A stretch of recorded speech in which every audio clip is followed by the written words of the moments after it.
ভয়ঙ্কর অস্থিরতায় কাঁপছে বিশ্ব। একদিকে রাশিয়া ইউক্রেন যুদ্ধ, Israel Gaza, Lebanon, Syria, Iran সহ উত্তপ্ত মধ্যপ্রাচ্য, অন্যদিকে দক্ষিণ এশিয়ায় ভাঙনের দ্বারপ্রান্তে মিয়ানমার। অস্থিরতা ছড়িয়েছে বিশ্বের উন্নত দেশ কানাডায়। পদত্যাগ করেছেন দেশটির প্রধানমন্ত্রী জাস্টিন ট্রুডো। পরিস্থিতি যখন এরকম, এর মধ্যেই কানাডা নিয়ে বিস্ফোরক মন্তব্য করে বসলেন যুক্তরাষ্ট্রের নবনির্বাচিত প্রেসিডেন্ট ডোনাল্ড ট্রাম্প। দাবি করে বসলেন কানাডার অনেক বাসিন্দা নাকি চান তাদের দেশকে যুক্তরাষ্ট্রের ৫১তম অঙ্গরাজ্য হিসেবে দেখতে।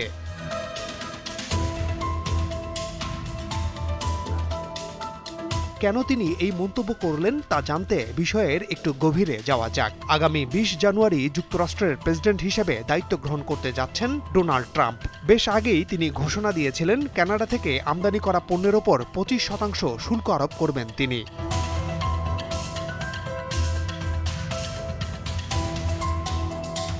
এমনিতেই রাজনীতি, অর্থনীতি সহ নানা টানাপোড়েনের মধ্যে দিয়ে যাচ্ছে কানাডা। এর ওপর ট্রাম্পের শুল্ক বাড়ানোর ইঙ্গিত দেশটির ওপর বড় ধরনের আঘাত হতে যাচ্ছে।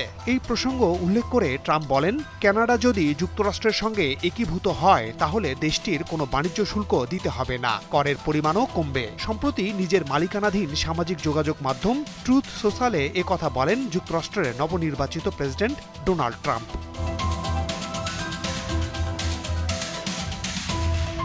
ট্রুথ সোশ্যালে ট্রাম্প লিখেছেন, কানাডার অনেক মানুষ যুক্তরাষ্ট্রের ৫১তম অঙ্গরাজ্য হতে চান। যুক্তরাষ্ট্র ও কানাডার মধ্যে যে বিশাল বাণিজ্য ঘাটতি রয়েছে এবং কানাডার টিকে থাকতে যে ভর্তুকির দরকার তার ভার আর বইতে পারবে না যুক্তরাষ্ট্র। জাস্টিন ট্রুডো এটা জানতেন, তাই তিনি পদত্যাগ করেছেন, এমন দাবি করেছেন ডোনাল্ড ট্রাম্প।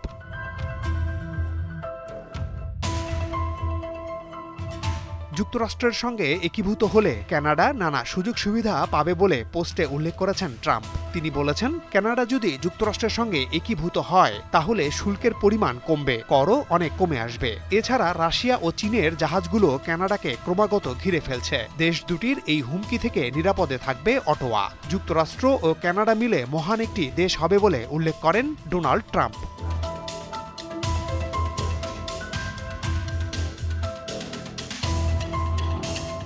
৯০,৯৩,৫০৭ বর্গ কিলোমিটার আয়তনের কানাডা বিশ্বের দ্বিতীয় বৃহত্তম দেশ। দেশটি গ্রেট ব্রিটেন থেকে স্বাধীনতা লাভ করে ১৮৬৭ সালে। একটি স্বাধীন, সার্বভৌম এবং প্রতিবেশী রাষ্ট্র সম্পর্কে ট্রাম্পের এমন মন্তব্য কতটা দায়িত্বশীলতার পরিচয় দেয় তা এক প্রশ্ন বটে। মাহমুদ শাওন, দীপ্ত সংবাদ, ঢাকা।